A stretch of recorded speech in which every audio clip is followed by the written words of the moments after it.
Ephindile uSimakade wasinikeza lona egameni lika Jesu. Siyabingelela bonke abathandekayo kwelihle igama lomfowethu uJesu Kristu waseNazaretha. Siyabonga futhi kakhulu besithola babukwanyane imiyalezo evele ebandleni likaNkulunkulu lisho ukuthi ayibo silindele sisho ukuthi sisahleli naye uSimakade, uNkulunkulu ongenayo injabiso, uNkulunkulu osiza njalo, uNkulunkulu wethu wethembekile. Ake siqinisane idolo babukwanyane ukuthi uNkulunkulu wethu akahluleki. Ake asikucizelele lokho ukuthi noma angaba ngakanani ama disaster nkwanyane, we will never sibe kwi situation la uNkulunkulu sithi wahlulekile khona. Asikho futhi babukwanyane isimo esimahlulayo. Zonke izimo esidlula kuzona uNkulunkulu uyazazi.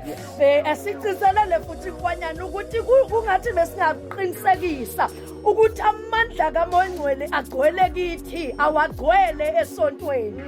Siqinisekise ukuthi uMoya Ngcwele akahlali esontweni kodwa uhlala kithi, okusho ukuthi asimuzwa nkwanyane masihlangene kuphela ukhala insimbi, kodwa siyamuzwa siseteksini, siyamuzwa sisekhaya, siyamuzwa sipheka, siyamuzwa sigulelwa, siyamuzwa silahlekelwe, ngoba uhlala kithi. La mando hosia khoda adebrele bosa. Nkwanyane akahlulwa umuntu ogcwele amandla kaNkulunkulu, akalahleki umuntu ogcwele amandla kaNkulunkulu. Ayethemba lishabalali noma isikanjani umuntu ogcwele amandla kaNkulunkulu. Ayikho nento engamtshontsha nkwanyane umuntu ogcwele amandla kaNkulunkulu. Amandla ayasimbulela, ayasifundisa konke.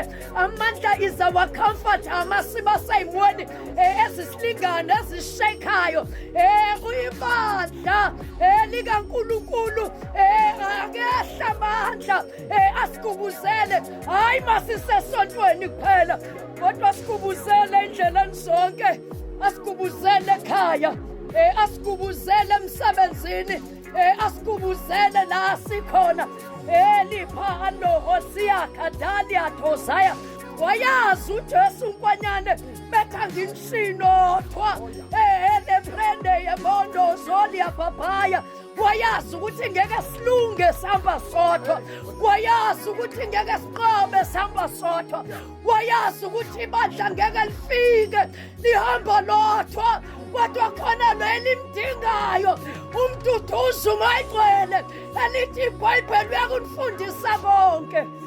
Shelela mando engathi besingamnikeza isikhathi wenkwanyane, asifundise, engathi besingamnikeza isikhathi, asilungise, engathi besingamnikeza isikhathi, akhulume kithi, engathi besingamnikeza isikhathi. Wathi uMankosi ungibona ngisaduka athi noma unqanda ngenhlupheko, athi Nkosi ngiyokubonga la, athi sijulise Nkosi othandweni lakho. Ekuseni bengizotho ukuthi akukubi kakhulu, sidinga amandla kaMoya Ngcwele. Ngeke